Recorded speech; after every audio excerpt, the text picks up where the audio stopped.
티베트 고원의 그 어마어마한 자연, 보통의 우리가 한국 사람한테 익숙한 자연 다큐는 BBC입니다.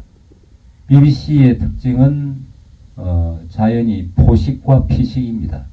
잡아먹히고 잡아먹고 잡아먹히는 이 관계, 그게 야생이라 그러면서 야생의 생존을 이야기를 하는 다큐에 굉장히 익숙해져 있어요. 우리나라 사람들이. 왜냐하면 KBS가 BBC하고 공영방송이라는 이름으로 동물의 왕국을 너무 많이 들었어요. 그러다 보니까 세상은 경쟁의 관계고 억압하는 자와 피억압당하는 자와 이렇게 나뉘는 관계로 세상이 규정짓듯이 사람들 머릿속에 그리 각인이 되어 있습니다. 근데 이 영화는 그 부분을 정확하게 그게 아니다라고 이야기를 해주듯이 우리한테 던져주고 있습니다. 저는 그래서 이 영화가 가지는 여러 부분의 의미가 크다고 보고, 그 중에 또 하나가 공간, 우리가 굉장히 공허하지 않습니까? 티베트의 그 삭막한 자연, 보기는 아름다워도 저기서 만약에 기다린다, 잠복을 한다 그러면 추워 얼어 죽습니다. 입 돌아갔죠, 그죠? 저는 저렇게 더 이상 못해요, 저런 부분을. 그런데 그러면서 그 미세하게 동물들이 달려가고 있는 먼지가 날리고 그 숨소리에서 나오는 입김이 나오고, 그 부분들이 아주 가느다란 조명 하나에 보이지 않습니까? 그게 풍경이 주인공이 풍경을 받쳐주는 게 아니죠. 풍경이 주인공의 존재를 이야기해주는 그 자체다. 그래서 상호 뗄래야 뗄 수 없는 하나의 흐르는 관계다. 이런 생각이 많이 들었습니다. 혹시 우리 설 감독님은 보시면서 어떤 생각이 드셨는지 모르겠습니다. 정말 대단한 영화네요. 그래서 이 영화를 또 함께 볼 수 있게 추천을 해주신 진재훈 감독님이 어떤 분인지도 새삼 생각을 하게 됐습니다. 그리고 이런 또 자연 다큐를 계속 찍어오셨잖아요. 그래서 더 이것이 가진 가치를 정말 더 느끼실 수 있었던 것 같고, 저는 이제 환경영화제 예심을 좀 이제 수년 동안 해왔는데, 하면서 이제 말씀하신 것 같은 동물 다큐가 굉장히 많이 출품이 돼요, 해마다. 그러면 딱 보고 이제 어떤 시선으로 찍었는지 그냥 딱 보고 그냥 코멘트에다 이렇게 BBC 뭐 또는 넷지오 다큐 형식하고 제끼거든요. 왜냐면 이제 말씀하신 것처럼 정말 동물들이나 자연을 대상화해서 포식과 피식으로 보고, 또 그것을 보는 인간이 그것보다 우위에 있다는 이제 시선을 이제 지울 수 없는 그런 동물 다큐들을 굉장히 많이 만들어 왔어요. 말씀하신 것처럼. 근데 이거는 정말 그것과 다른 그것을 기다리는 이 사진 작가의 도 굉장히 대단하고, 그것을 잡아낸 뭐 카메라의 미학이나 이것도 대단하지만 그 시선을 또 영화의 주제로서 담아낸 이 감독의 시선도 굉장히 대단하다는 생각이 듭니다. 그래서 이 기다림이라고 말씀하셨는데 그것이 하나의 정말 구도의 작업처럼 느껴지고 시부도 생각도 나면서 포용을 찾는 이 과정이 정말 이 영성 영화라는 말에 딱 맞는 영화가 아니었나 그런 생각을 해봤습니다. 아유, 감사합니다. 이 제 영화가 아닙니다. 하다 보니까 이 영화를 제가 우연찮게 보고 이 영화를 같이 보면서 이야기를 하면 너무 좋겠다라는 생각이 들었고, 그래서 저는 기다림이라는 그 멘트가 나오거든요. 기다림이라는 그 기다림은 저는 이제 보면서 보면 두 사람이 나와요, 그죠? 한 사람이 미니에 하여튼 프랑스 이름이 좀 어려운데 미니에라는 그 사람이 나오고, 한 사람이 실뱅이라는 사람이 나옵니다. 실뱅이 책을 쓴 사람이고, 미니에는 이 영화를 만든 여자 감독의 남편인 것 같아요. 그래서 두 사람이 나오면서 하는데 그 사람이 책을 쓰면서 마지막에 이런 멘트를 썼더라고요. 기다림은 기도다. 기도는 간절하면 반드시 이루어진다. 단지 우리가 그 기도의 방법을 모를 뿐이다. 표범을 만난 것은 그 간절함의 기도를 알기 때문에, 방법을 알기 때문에 이루어진 거거든요. 그 기적을 본 거죠. 원래 기적이 사실은 표범은 늘 그 자리에서 우리를 지켜보고 있었는데 못 본 거죠. 기도가 간절해지 못했기 때문에. 그런데 표범은 자연의 시선으로 우리를 보고 있었던 거죠. 그래서 저는 그 기다림과 함께 공간을 보는 그 키워드 중에 하나가 우리가 허공이라지 않습니까? 허공은 텅 비어 있고 아무것도 없다라는 개념으로 지금 받아들인 경우가 많은데, 그러면서 수련을 많이 하시는 분은 그 뭐라 그럽니까? 아무것도 없는 공간에 뭔가가 꽉 차면서 미묘한 신비한 뭔가가 그런다. 이 단어를 뭐라 하죠?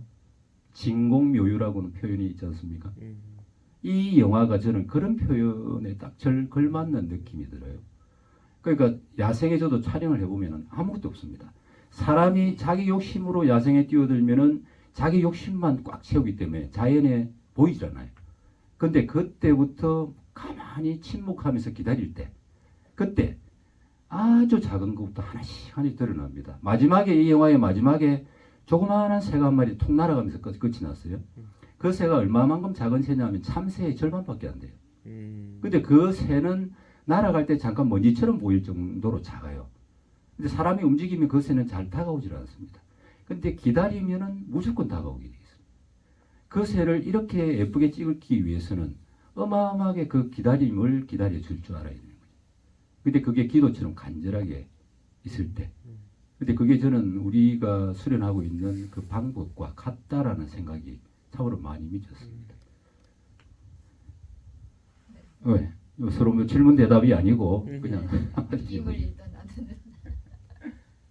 네, 그래서 이 전에 봤던 다큐멘터리와도 이렇게 상통하는 부분이 있었던 것 같아요. 항상 이 자아라고 우리가 나라고 느끼는 것을 걷어냈을 때 그냥 항상 거기 있던 무엇인가가 보이는 것, 그것이 바로 여기 나오는 기다림이 아닌가 싶고, 내가 찾아낸다고 생각했는데 항상 이렇게 나를 지켜보고 있었던 어떤 것의 모양이 그 빈 공간에서 보여지는 것. 그러니까 이것이 굉장히 우리가 수련의 과정과 너무 닮아있다는 생각을 많이 했습니다.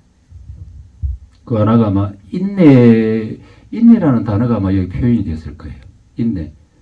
인내라는 게 우리가 참고 견딘다 막연한 그게 아니고 끝까지 한다 이런 개념일 듯한데, 여기 인내라는 표현도 하나 있어가지고 기다림은 인내를 요한다. 인내는 포기하기 쉬운데 그 부분을 넘어서야 된다는 부분.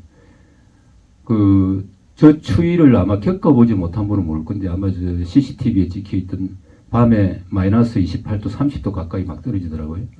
견딜 수 없는 추위입니다. 근데 저 추위에서 밤에 잘 수 있다는 것은, 그걸 찍기 위해서, 표본을 찍기 위해서 뭔가의, 강렬한 기도가 없으면은, 기다림이 없으면 불가능하거든요. 거기 인내가 없으면 안 되거든요. 그래서 수련도 그 과정들이지 않는가라는 생각이 좀 미쳤습니다. 여기서 우리 톡 하시고 싶은 이야기. 네.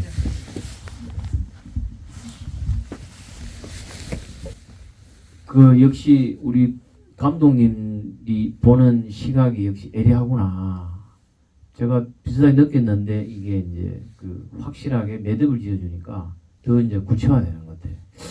역시 전문가는 다르구나 하는 생각을 많이 했고, 저는 이 영화를 보면서 계속 그 마하라지가 거의 히말라야에서 43년을 있었거든요. 그래서 저도 뭐 잠깐 맛을 봤지만은 어쨌든 저 공간에서 아까 동굴 같은 그런 경우에 곰하고 싸웠다는 게 그래서 싸웠겠구나. 곰이 잘 때 거기밖에 없으니까. 그 다음에 왜 히말라야에 갔을까? 역시 이 영화에는 확실히 나타나요. 그 고요함, 그 적막하고 고요하고 사람들이 방해가 없으니까 저런 데서 진짜 수행을 해야 되겠구나 하는 거 하고, 또 이제 사랑과 인내 이야기를 했는데, 사랑해야 이게 보인다는 거, 사랑하기 전에 절대 안 보인다는 거, 그죠? 그거 하고, 그 다음에 인내. 이 두 개가 이게 우리 수련의 핵심 키워드거든요. 이게 어떤 찾는 거를 사랑과 인내를 가지고 끝까지 가지 않으면 그게 안 되거든. 그거를 영화로 이렇게 이게 아까 영화 같은 경우에는 굉장히 뭐 기술적으로 여러 가지를 해가지고 짧게 많은 걸 이렇게 했는데 여기는 정말 이렇게 뭐 아까 뭐 사랑과 인내 이거 몇 단어밖에 안 되는데 여기 주는 울림이나 이런 거는 이게 수행하고의 어떤 연관의 어떤 이런 것들이 굉장히 크게 오는 것 같아요. 와, 그래서 이게 영화구나.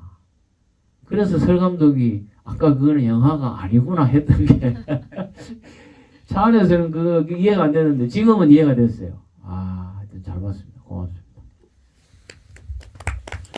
이 영화가 프랑스에서 2019년 정확히 모르겠습니다만 17년 어떤 프랑스에서 개봉을 했는데 40만이 넘게 든 걸로 나왔어요. 우와. 근데 다큐 영화 이렇게 재미없는 영화가 40만이 넘게 들어왔다는 것은 굉장한 일인데 우리나라에는 수입이 안 돼요.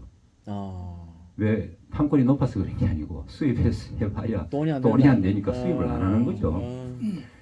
제가 프랑스에 예전에 이제 영화제 한번 초청이 받아가지고 한번 간 일이 있었습니다. 그 야생 영화제 한번 갔었는데 정말 재미없는 영화를 정말 많은 사람들이 정말 끈질기게 봐요.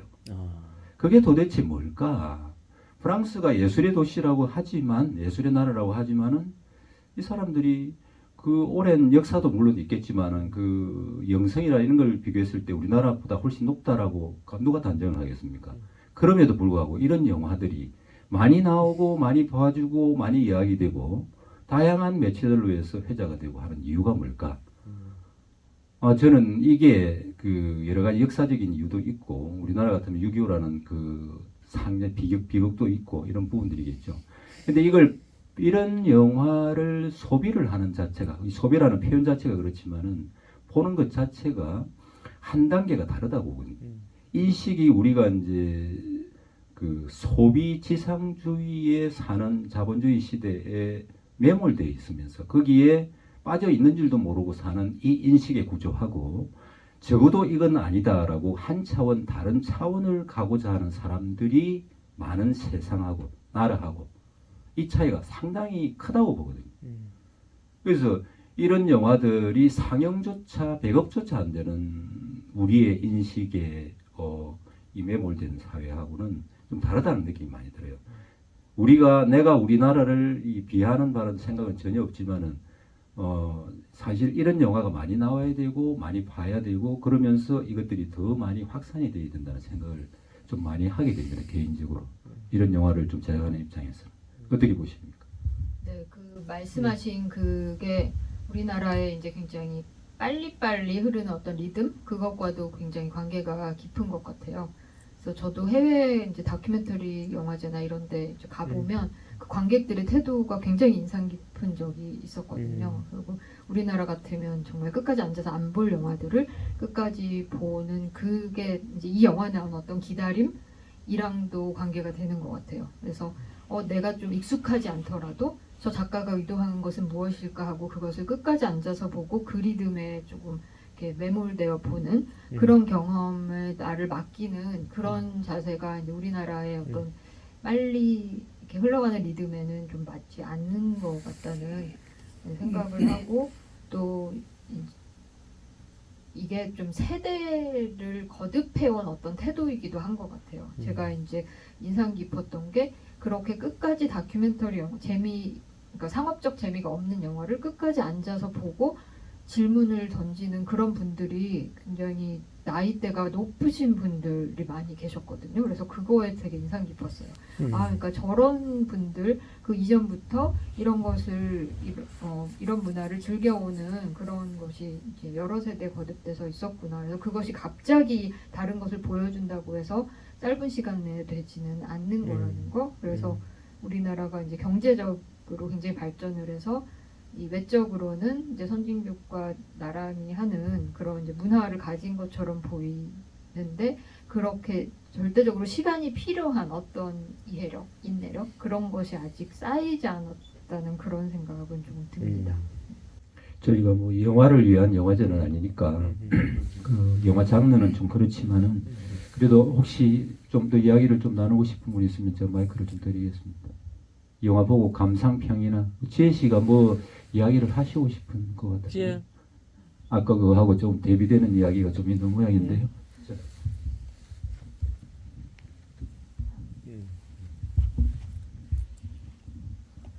저는 보면서 한 가지 여쭤보고 싶은 게 있어요. 좀 그 영상을 보면서 내내 되게 자연스러웠어요. 모든 게 다 아름다웠고 그랬는데 초반에 그 사진 작가분이 비판을 받는다고 하시더라고요.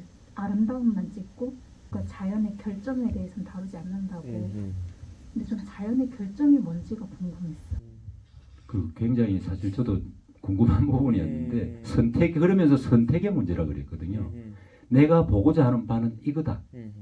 나는 여기서 보이는 자연들은 사실은 경이로울 정도로 아름다움이거든요. 나는 아름다움을 봐도 내 인생은 짧다라는 느낌을 그 멘트에서 받았어요. 그래서 그 예를 들면 저널리스트 중에 이제 탐사보도 전문가들이 있거든요. 그 비리와 이런 부분만 나는 파도 짧거든 그게. 자기 기자 인생이 짧으니까. 그런 것만을 해도 모자라는 인생이 될 수 있는데 이분은 선택을 한 것 같아요. 자연에는 여러 면이 있는데 자기가 보는 자연들은 다 경이롭고 신비하고 기적 같은 일들이다. 그걸 세상 사람들한테 보여주고 싶다. 이렇게 선택을 한 듯한 느낌을 좀 받았습니다. 그 말씀하신 것처럼 자연의 결점이라고 하는 것을 굳이 찾으려고 해도 사실은 어려울 것 같고 나도 모르게 내가 보는 시선이 카메라에 담기는 것 같아요. 그래서 어떤 사람은 이 동물이 막 잡아 먹히는 막 피가 보이는 그런 장면을 봤을 때 그걸 불편하게 볼 수도 있잖아요. 보는 사람에 따라서. 그런데 이 찍은 사람이 그것도 하나의 경이로운 자연으로 보고 찍었기 때문에 그것도 그냥 그 하나로 보이는 거라는 생각도 듭니다. 그리고 저는 조금 궁금한 게 이런 이제 좀 있는 그대로 기다리면서 이제 아까 허공 공감 말씀을 하셨는데 이런 영화들을 이제 좀 저 최연소 관객들은 어떻게 봤을까도 좀 궁금한데 좀 마이크를 유나 얘기할 수 영화 어땠어요? 기억에 남는 장면 이런 거 있어요? 동물을 봐서 좋았어요. 어떤 장면이 제일 기억에 남아요? 그 표범을 찾던 사람들이 마지막에 표범을 봐서 기뻐하는 모습이 제일 좋았어요.